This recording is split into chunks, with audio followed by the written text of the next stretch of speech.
yonent bi alayhi salaatu wassalaam amoon na dëkkandoob yahud bi nag bëggoon di ko lor saa su nekk waaye nag ñemewul ndax ay saxaaba moom rasulullahi sallallahu alayhi wa sallam yahud bi day bàyyi ba guddi ñépp tëdd di nelaw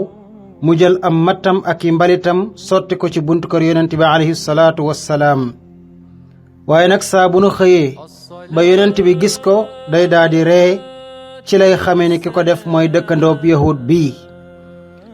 bu boobaa mu dindi ko ci jàmm ak salaam waaye nag saa bu nu dajee dana jëflanteeg moom jëflante gu baax gu rafet lool gu yiw yahud bi dëkk di lor yonent bi alayhi salaatu wassalaam ba xëy bés mu tëdd feebar ay mbokkam di ko taxaw ci noonu lañu déggee kat yonent bi alayhi salaatu wassalaam taxaw ca bunt ba di fëgg ngir dugg ci kër yahud bi ñu daldi koy ubbil bunt ba dalal ko mu dugg seet dëkkandoob yahuutam boobu ci woppam googu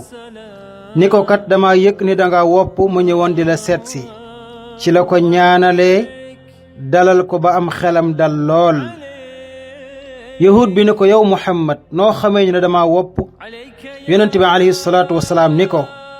mbalit mag daan tuur sama buntu kër laa gëj a gis ma xam ni danga wopp ci la yahud bi tàmbali jooy ci noonu la yëkkatee baaraamam